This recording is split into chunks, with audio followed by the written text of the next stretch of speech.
All right, good afternoon, everyone.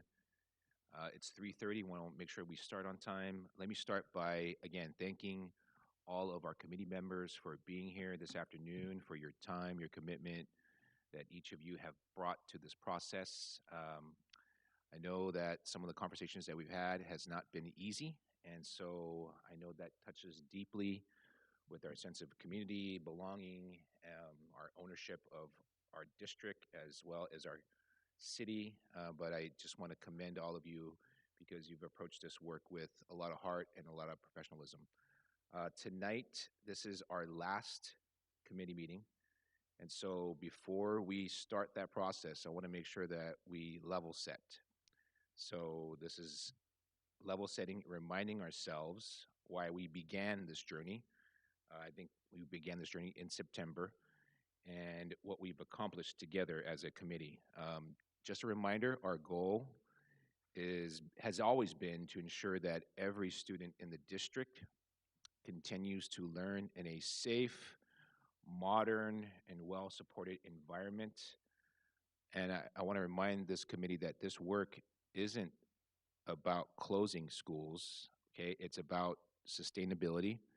It's about identifying and making sure that every student here in this district has access to strong programs, has access to great staff and teachers, and has access to campuses that continue to offer programs that are thriving and that are growing.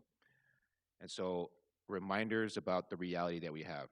So I know that you'll get into this again, but our district and our schools was built for over 16,000 students. Today, we serve a little more than 10,000 kids. And so that decline affects how we operate, how we staff our schools, how we invest our resources, and it's not unlike what families face at home. So when income goes down, you got to take a hard look at your expenses and your budget. You have to make tough choices, whether it's cutting back on dinner out with the family, or you find a more affordable place to live. So those are the realities that we have. And so that process is similar to what we are dealing with as well. So it's being responsible with what we have so we can keep making that rent, if you will, as a district.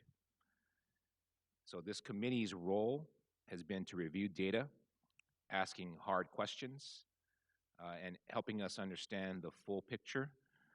This committee's recommendations is going to guide the board's discussion in November with final decisions expected in December.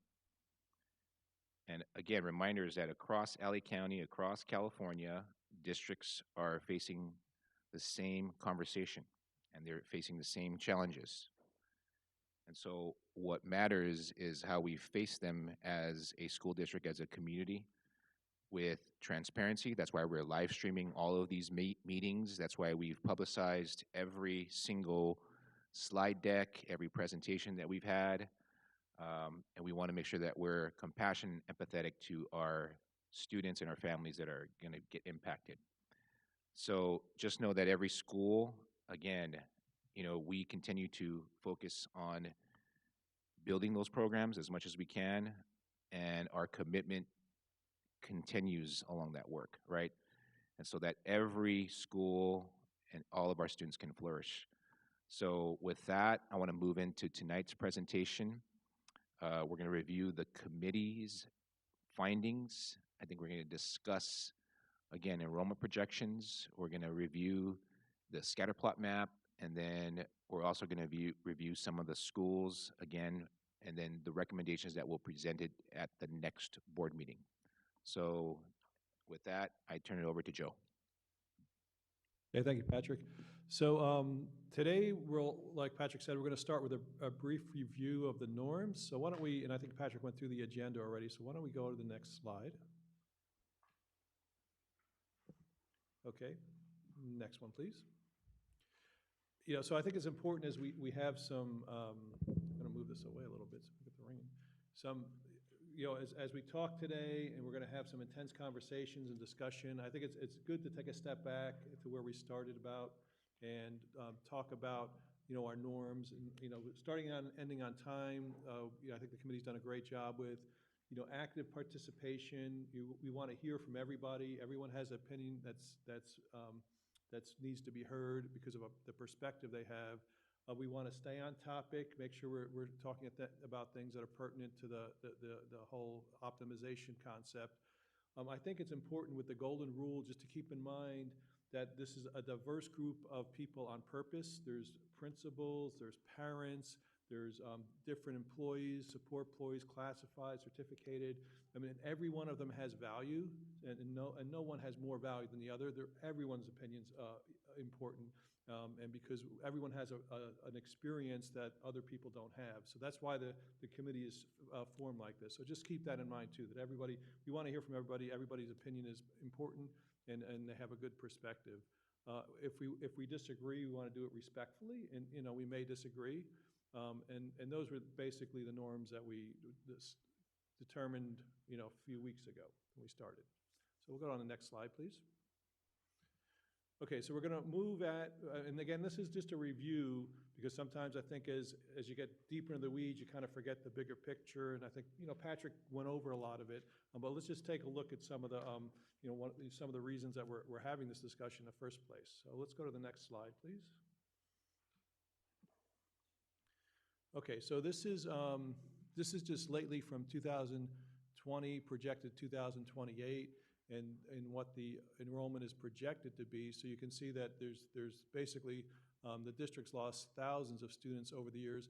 And the district, by the way, has done nothing, absolutely nothing wrong. This isn't people leaving Linwood. This is just the whole Los Angeles County is diminishing, and many, many, many school districts, I would say most, are having this type of discussion because the districts have been, when they were created for a much larger population. And just kind of like when you think about the empty nester, maybe the family buys a big house and then people move out, and then they have to rethink about, what's the best way and most efficient for their family. Kind of the same concept in a way. So that's what's going on here. May I ask just a quick question, Joe? Yeah. Thank you for noting that this is happening, statewide, particularly here in LA County. It's not unique to Linwood. Would you guys just mind sharing maybe a couple of the other districts that you've worked with that have gone through this process, just so we're kind of understanding that this isn't something that Linwood is unique in doing, that many districts, particularly in LA County, are addressing this because of the declining birth rates? Yeah, so, Inglewood comes to mind. We didn't work with Compton. I know Compton's also closed some schools. We worked with Duarte Unified. We worked with Hacienda La Puente. We worked with Saugus Elementary School District. And off the top of my head, I think those are the LA County school districts. So there were 4 or 5 there, and I may be forgetting some. And again, it's not just LA. We worked with Vallejo Unified up north, and we've also worked with Franklin McKinney in Santa Clara County. So it's not just it's mostly impacted in LA County, but not just LA County. It's really a statewide thing, and it's some wealthy counties too. It's not just districts that are more urban, but some of them are actually fairly suburban. Okay. All right. Why don't we keep going then? Okay. So then this is the Lugo Elementary School, just as a review. And keep in mind, although there's no hard and fast rule of what an elementary district enrollment should be, in my experience and from what CDE in the past has posted, 500 is kind of a minimal, and sometimes when we survey principals, they like it bigger than 500 just because it makes class sizes appropriate and enough staff, and keep in mind too the focus on any of this is just really to make the best learning environment for the students, and to make sure that the resources are allocated appropriately, and that the class sizes are good, and that the combination classes are reduced. And as the schools get too small, They can't do that. They can't really do teacher collaboration because sometimes there's not more than one teacher at a grade level. So you can see here that this is a projection of, from the facility master plan of Lugo Elementary School. And just with a caveat, the numbers are slightly off because the district reorganized its special ed delivery model. So some of the students were moved around. So the enrollment in some of these schools are a little bit higher than what this chart shows, but it's still, the trajectory hasn't changed. Okay, so that's Lugo. Let's go to the next one, please. Next slide, please. Okay, and this is Lincoln Elementary School. Again, it's downward trajectory, and which is not surprising because it's the county and the district also have a downward trajectory. And just to review too, when the demographer is doing this, they're looking at birth rates and how many students are born, and projecting in 5 years how many students will be in your district based on historic numbers. They're also looking at something they call cohort survival. In other words, like what percentage of third graders go to fourth grade, what percentage of fourth graders go to fifth grade, and things like that. So they're looking at what's typical of for the school district, and what's the best data they can actually use to project something. So in all cases, the enrollment's going down. Okay. Glenda, go ahead, please. Yes, so the numbers that are shown down here for actual enrollment for 24 and 25, that's what you were saying. That's including the students that were in SPED that have been relocated as the program changed? Right, yeah, when the facility master plan was made, the demographer didn't know that change was going to take place. So likely when these schools are off by 20, 30 students, it's likely because and Dr. Jansen can talk about this more, but basically the special ed programs were more localized. Is that right? I think the group is aware that we did used to have hub schools, so we had our special education students primarily clustered at Lugo, Wilson, and Roosevelt. And starting this year, it was determined that it was a more effective model to have those students serviced back at schools where they could be included into more general education environments. Okay, next slide, please.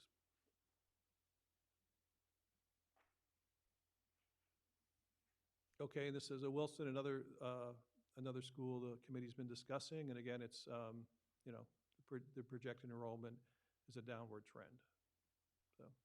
So Wilson's a bit bigger than the other two schools, but the trajectory is approximately the same. Okay, can we go on to the next slide, please?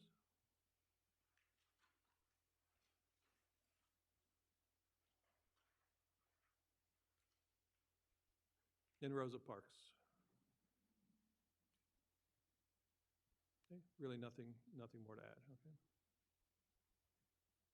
All right. Next slide, please. Oh, you have a question? Please, go ahead. Yeah, I'm looking at your numbers. Each year says maybe about 5 kids, 10 kids. You're going to close the school down for 5 kids. I'm looking at the process. I see like 5 numbers, 5 kids. I mean, what does it represent? From 270 to 271, is that 1 kid or is that 1,000 kids? What does that represent? I'm sorry, are you talking about the enrollment on the? Yeah, the enrollment. Like on the last slide? That last slide, yeah. Why don't we go back to it? Oh, wrong way. Yeah, you went from 284, 270, 264. That's only like, what, 6 kids? Is that what you're talking about per year? I'm trying to understand it. Yeah, so as a school gets smaller too, as a percentage decrease means less kids decrease because the total population's smaller. Oh, so it's a percentage, it's not a number. So I'm trying to understand. No, this is enrollment. Like in 2020, the school had 426 students. Okay, if you project this out according to facility master plan in 2033, it's going to have about 249 students.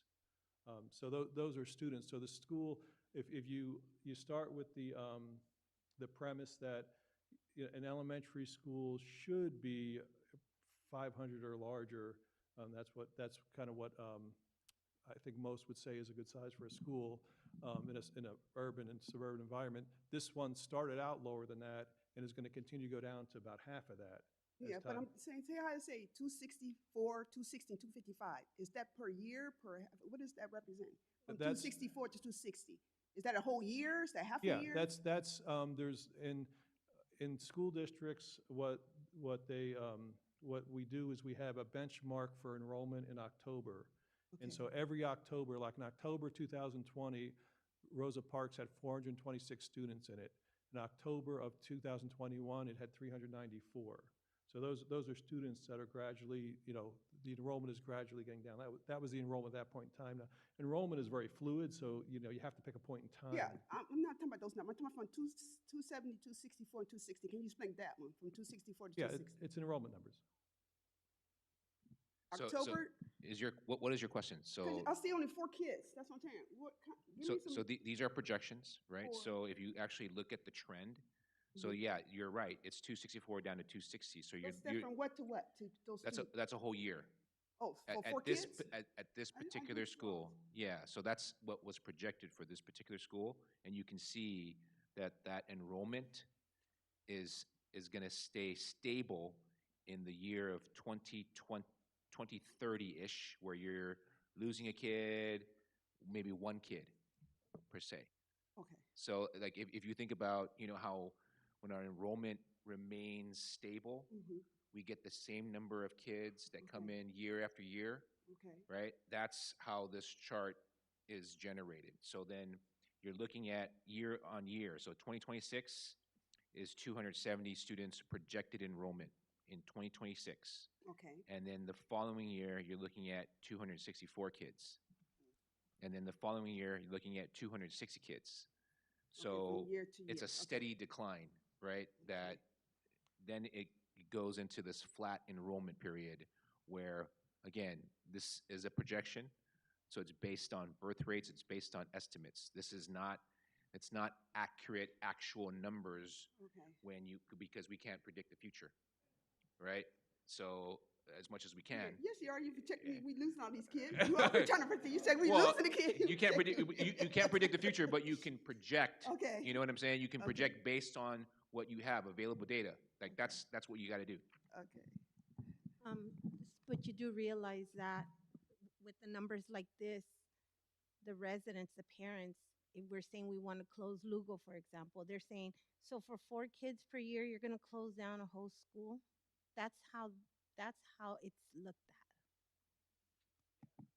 at. Yeah, that's fair. I think we're looking at the larger picture. So if you go back to just 2020, which was just 5 years ago, there were 426 students at this campus. So I think that's why we're looking at it, and it's a pretty significant drop across the last 5 years. Yes, we understand that. We understand that. But explain to the parents that have had their kids there that are going to be moved because of this decline that is being projected, because it's being projected that it's going to be a decline, but there's also an increase here projected. Like at Wilson, it goes up in 2029. So we may understand, and we know that we have to do something for financial reasons, but these parents that have the kids there, all they see is, oh, so for 2 kids, 3 kids, 4 kids, you're going to close a whole school. That's what they're going to see.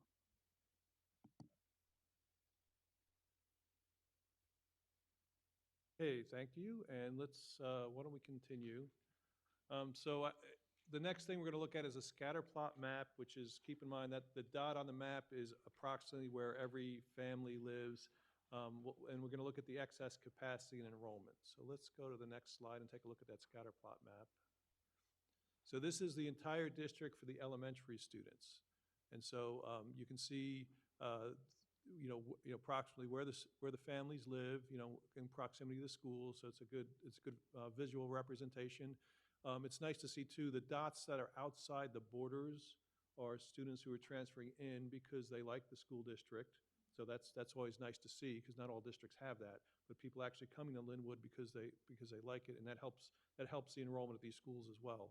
And most of those, almost all those students could go to their local school, which is probably closer than the Linwood schools. So that's a nice thing. But you can see it's, where the schools are set up, and that, they have the highway in the middle of the district, kind of, splits it almost in half. Um, And you have a few schools that are kind of regionalized and on the border. Okay, so that's good there. That will be there as you meet. That will be good to have as a reference, to discuss. So that's it. That's why it's in your packet. So why don't we keep going to the next slide? Okay, so this is the current enrollment, which is provided by this district um, for the elementary schools at these buildings. And then this is the excess capacity. So you can see that there's approximately 5,300 students enrolled in the district, and there's capacity for another over 4,100. So a lot of these buildings are really, have a lot of room in them. So there could be, um, you know, could be ways to merge schools and have them be more effective. And keep in mind, it was mentioned that schools are closed for financial reasons, and that's really not the lead reason. I mean, the lead reason is because you want to create a better learning environment for the students. You want to minimize the amount of combination classes you have. You want to increase teacher collaboration, which they can't do because you got smaller schools. There's not enough teachers there. And you want to focus resources. And really more importantly, or I shouldn't say more importantly, but also importantly, is that we have limited maintenance money. You have to maintain your learning environments. It's one of the biggest things for students to thrive.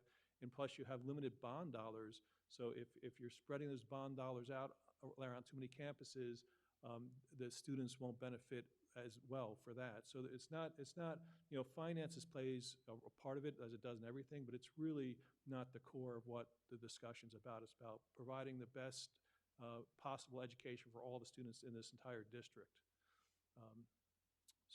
This is another chart that could be handy as you're having conversations. That's why it's in here. So why don't we go to the next one? I have a question. I have a question about the excess capacity. Is that based on current classrooms, or is that based on we're bringing in portables to accommodate?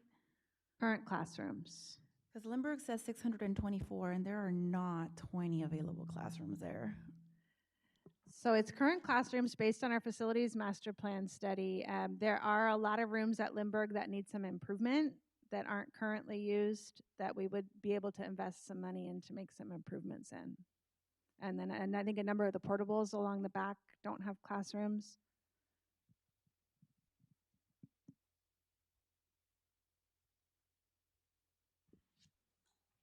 Okay, so yeah, so some of the excess capacity is in need of modernization, which could happen if a decision's made, to focus dollars on that campus. Okay, so why don't we keep going back to where we were? Because one of the things the committee asked for, the data, was external nearby schools. So we were able to create a map of that, which is interesting. So this is Lincoln, so out in the northwest corner of the district. And you can see the closest non-district school is Ritter, which is right on the border there. I think Ritter, I think I looked it up, is also a very, very small school. I think it's 250 students or 80 or something like that. But it is very close to that area. And then you have the district schools. The other district schools are actually probably your next ones that are closest. And if you can see where the students actually live, a lot of them are actually closer, to either Marshall, a few of them Linwood, and a very few Wilson. So that's good to keep in mind too, where the external schools are, and that was data that the committee had requested. These are schools, as a parent that lives here in Linwood, I would not want to hear that, oh, you have these options as schools for the kids. Because it's LUSD, it's Compton, it's on that side where the area is not great. So we might want to present that a little different. Yeah, I certainly didn't mean to represent that we should encourage students to go to those schools. The committee asked what are the schools that are near the schools, and so those near the Linwood, near Lincoln specifically, and then the other school as well. So I was just showing that. So I would certainly not encourage any parent to leave this district to go to any of the bordering districts.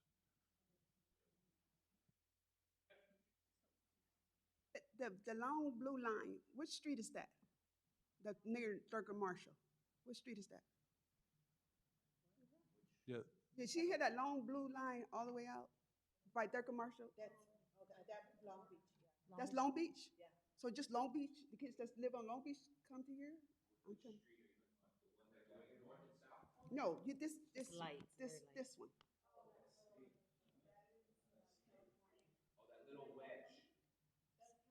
So only people at California are Linwood students? Is that what you're saying? That little pocket, is that something? You see the little pocket right here? This one.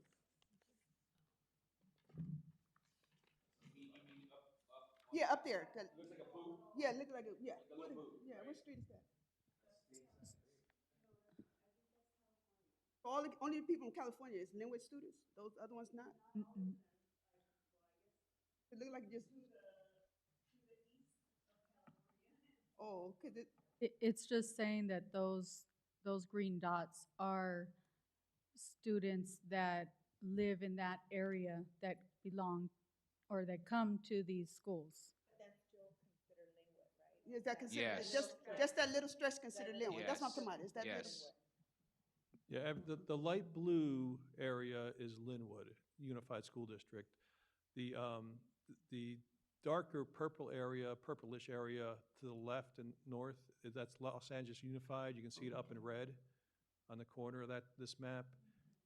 And then if you go south, you can see Compton Unified is a yellow section. So it's either the three districts there are Los Angeles Unified, Compton Unified, and Linwood Unified. So Compton? Oh, you're talking about down at the bottom is Compton. Okay. Yeah, and this is just a little snapshot of the district corner, the northwest corner, Lincoln Elementary School area.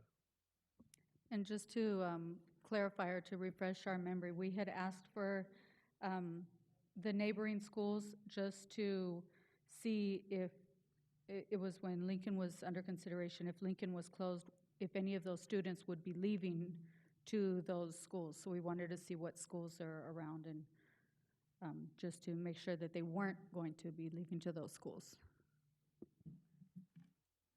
Yes, and that's common to the committees to ask for that data when they start looking at specific schools. So it's just, and just because they're there, of course, doesn't mean students will go there. Linwood has a really great reputation, and the students, will likely stay, but it's good to be aware that they're there. Okay, so why don't we go to the next slide, which is Lugo. So the other corner, the northeast corner. So Lugo, you can see the closest schools are again LA Unified, but the district schools are about the same distance, or maybe even a little closer in some cases than the other one, than the schools. And really especially what matters more is the location of the students rather than the location of the school, because that's where the students leave from to go to the school. They don't walk to their old school if it were to be merged with another school and then walk back. So it's really where the students are compared to the other schools. So this is LA Unified at the top. On the right, there's Downey Unified, and then you also border Paramount Unified. So you actually border quite a few districts. But the ones that are really pertinent here are just LA Unified schools, which aren't that close to Lugo, relatively. Okay, so that's just more information the committee looked for. Okay, so let's just keep going, because I know we want to leave some time for discussion. Okay, and now we're at it. So here's what we'd like to do. So you should all be commended. This has been a lot of time, a lot of work, a lot of data, and you've really had some good discussions. So what we want to do is by the end of today, we want to come up with some recommendations for the board and that you're comfortable with. And so the way we were going to get to that is we'd like to break up into small groups, but we'd like to break up, we'd like to basically break up, and I think probably 3 groups. Is that what you're thinking? Break up into 3 groups, and we like at least 1 parent on each group, and 1 school administrator on each group, and 1 employee rep at least on each group, and try to break up in that way. So if we could do that, and then you're going to have a discussion on, okay, now after all the data that you've looked at, what you feel comfortable recommending to the board, knowing that they, get the final say. What you're saying is just a recommendation, they have to consider it. And then we'll come back and we'll report out in the groups and see if we have some commonalities between the three groups and on what to do for next steps. And, the middle school has already been decided, so that you don't have to discuss on. That was pretty clear about, moving the middle school. So you don't need to do that. But the elementary schools we talked about, it was also mentioned, what's the number the district's looking to close? So the district doesn't itself have a number. As an outside party, I can give you my opinion. It probably would be 3 would be a good number, and at the very minimum 2. But like we mentioned before, if the enrollment continues to decline like it looks like, the risk of not recommending enough schools to be merged is that eventually another school is going to have to be merged at a different point, and those students are going to have to be moved again. So those are tough decisions, but just something to keep in mind about, when we look at the number of schools, if you don't pick enough, that it may cause a problem down the road with families. Okay, so questions? Go ahead, Glenda. I have 4 questions. One, it was brought up at the board meeting, and I just want to confirm whether it's true or not. A parent mentioned that Marshall and CCMS, the land there is leased. That's not correct, right? That's not accurate. Okay. Let me clarify, though, that CCMS does have portables. If you remember, that's interim housing. When Linwood High School, the building collapsed, and then we had to move kids to Linwood Middle School, which is now Linwood High School Bullis. So those portables that are at CCMS are leased. Right, because they're temporary housing, but the land is owned by the district. Okay, thank you. Then if the board does decide to close any schools and we right-size the sites, could that possibly lead to the ability to create smaller size classes? Because I know a lot of the parents were concerned that this was going to create larger classes. And I think by maybe having fewer combo classes, it could maybe hopefully create smaller size classes. I don't know if that's an option or a possibility. I think that's negotiable, right? That's something that could be discussed in the future. Yeah, and I would just add, I think there's a misperception that closing schools is going to cause larger class sizes, which that will not be the case. And then to clarify, whatever recommendation the board, not the board, this committee makes to the board is going to make they'll ultimately make the call of what they believe is best after they also analyze all the data. They'll, I'm sure, be seeing the sites and listening to community feedback before making their ultimate decision, right? That is correct. Okay. And then last one. I know we went over it, but I no longer have that slide. Do you have on hand the amount that was needed or estimated to bring the sites up to standard, basically with the asphalt and the ACs and all of that? Like how much was needed for repairs, just to kind of give us an idea? Just district-wide, it's $250 million. That dollar amount was documented in the 2024 Facilities Master Plan.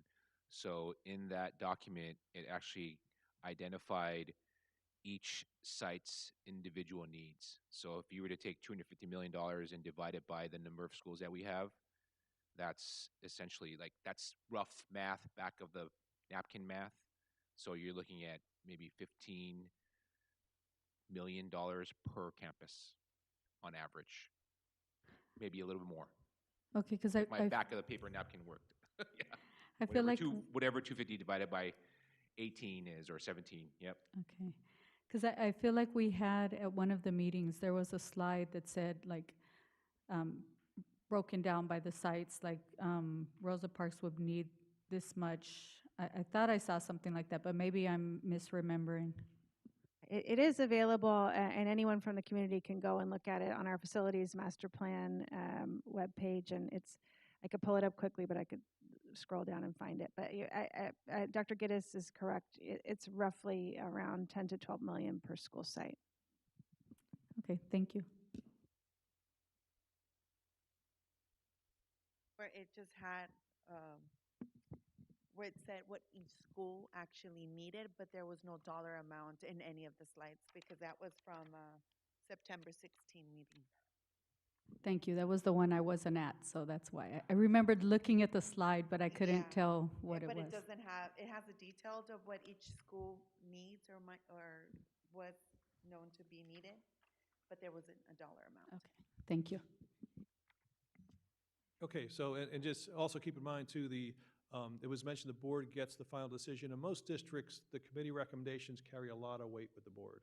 So, what you're doing is really important, and they know, the board recognizes the hours that you've put into this and all the time studying data, and so they will not take your recommendation lightly.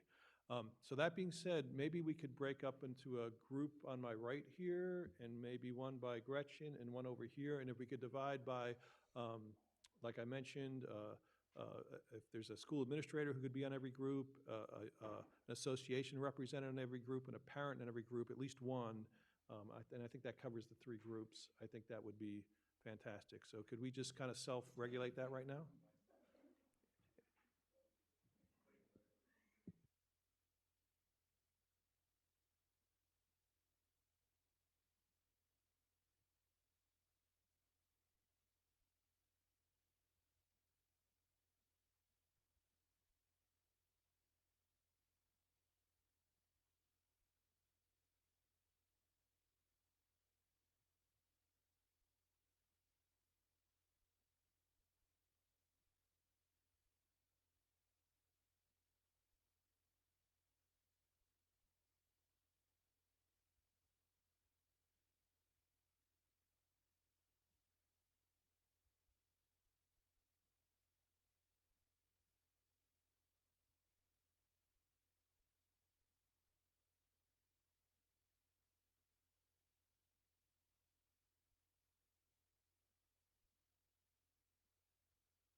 Okay, everybody.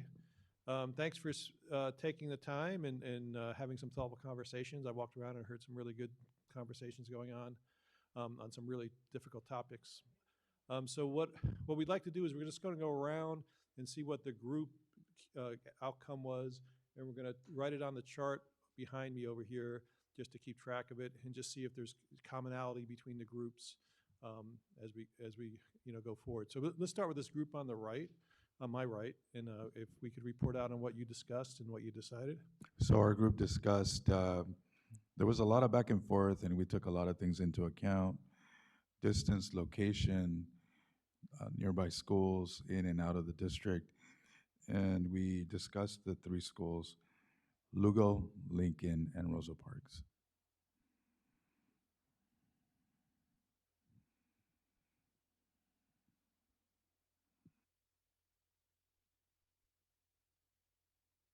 Okay, thank you. Let's go around and we'll have all the groups report out, and then we'll discuss what was said. So let's go over to the next group over here in front of me. Our team decided our priority would be Lugo, followed by Wilson, and third would be Rosa Parks.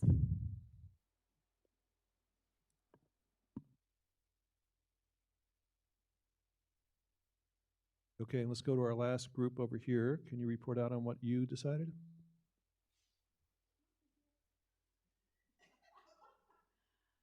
We also agreed with Lugo, Wilson, and Rosa Parks.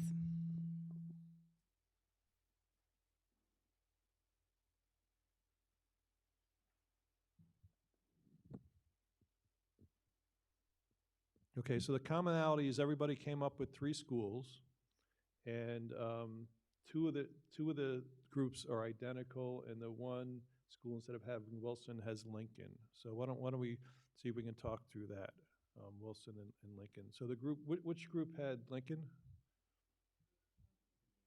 Okay, so talk a little bit more about what the thought process was with that.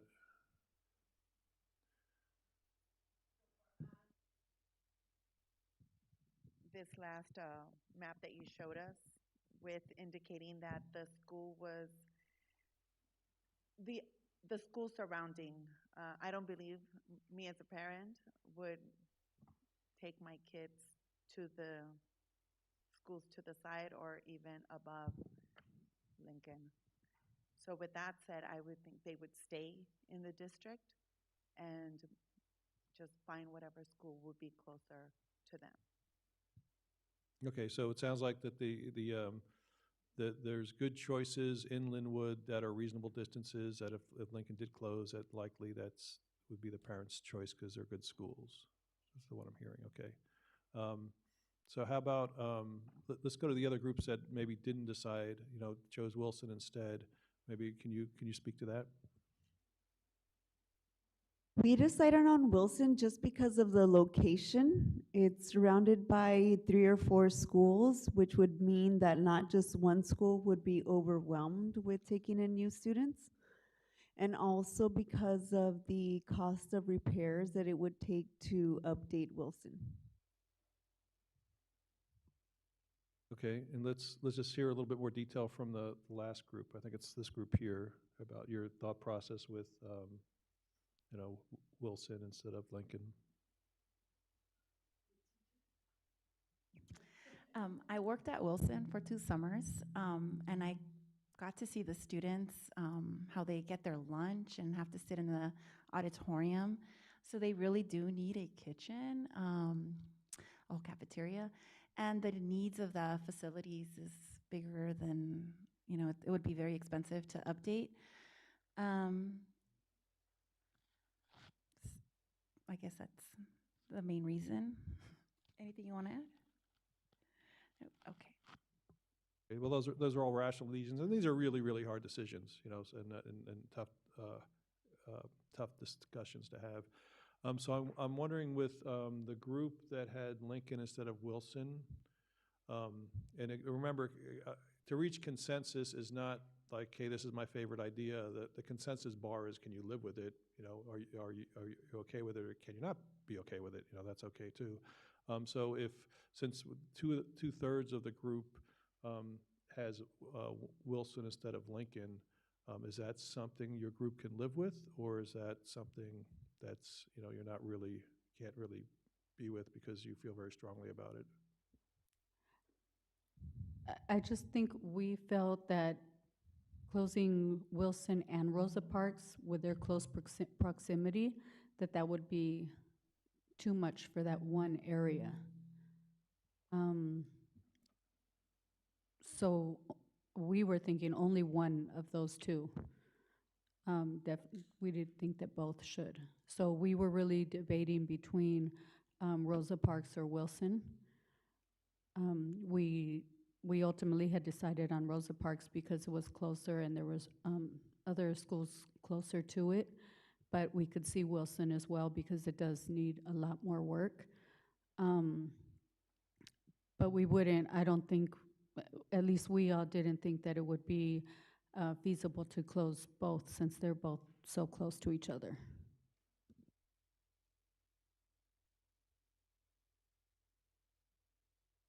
Does district staff have any comment on that, like not being feasible to close because they're close to each other? Is that? I think we had, I don't know if it's helpful or not, and I know we probably don't want to dig back into a lot of old slides, but did you have a slide, Joe, Yeah. from a previous presentation where it showed a scenario in which both of those schools closed? Yeah. And then the scatter plot maps to show us, where those students would be most close to? And I don't know if that's feasible to get that slide back up again. I could try to work with the tech team to find it. I have them all right here. Let me see what the presentation was. I can see if I can pull that up. I think it was 2 meetings ago. I think it was the third meeting. I think so as well. September 30th? Okay. That's what she thinks. You have.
Yeah, so up on the screen is the Rosa Parks and Wilson Elementary School walking distance analysis, and it's a scatter plot map, so that's every student enrolled in those 2 schools and where they live. So you can see it's actually quite dispersed, where those students are. So there are schools with capacity that could absorb those students. You can see Mark Twain has 336 capacity for. Lindbergh Elementary is got a lot of capacity, 624. There's some at Helen Keller, and then across the highway, there's also, will be some as well. So, um, so group number 3 said that in the spirit of consensus being, can we live with the Wilson recommendation? As we were discussing, they mentioned that they could live with that recommendation. So that would actually meet what's considered consensus. And since the 2/3 of the group, met in their groups and decided on Wilson, a third group can live with it, that basically reaches the bar of consensus. So, so I think the committee, the recommendations to the board are going to be for Hostler Middle School is going to move to the high school campus once the high school campus is closed and available. That's the recommendation number 1. And then these 3 schools are also recommended to the board to consider for closure at the end of this year. So I think the committee had some really hard work and has provided the board some information about what the best, the next best steps are. And I think you should all be commended for your time and your effort here. And I think it's all done in the students' best interest. And I appreciate the spirit everybody worked with in this committee. So with that being said, maybe Patrick, I'll hand it over to you to wrap up. Yeah, thank you so much, Joe. Again, I just want to thank the committee for all the work that you guys are doing. Maybe we can do a quick recap as well, Joe, if you want to summarize, just making sure that we're all on the same page. And I know that we're going to do a presentation at the next board meeting. And so I think we've already identified some folks from the committee a couple of people to present. I get some looks. To come and present. Again, remember, this is just a recommendation. The board is the body that takes the action, right? And so we present the data, we present the facts, we present the discussions that you guys have experienced for the last couple months now. And so that's the premise. We don't want to put anyone at risk as well, because I know that presenting, we know that families and students and staff may be in attendance at that next board meeting as well. So we just want to make sure that you guys feel comfortable in presenting the data that we reviewed today, the consensus, the discussion, the dialogue, the factors that came into our consideration. So I think that's where we want to make sure that we conclude. And Joe, again, can we summarize just for the committee and for the people who are watching this YouTube live stream, so that way we understand exactly what has transpired this evening? Can I share one thing before Yeah. that?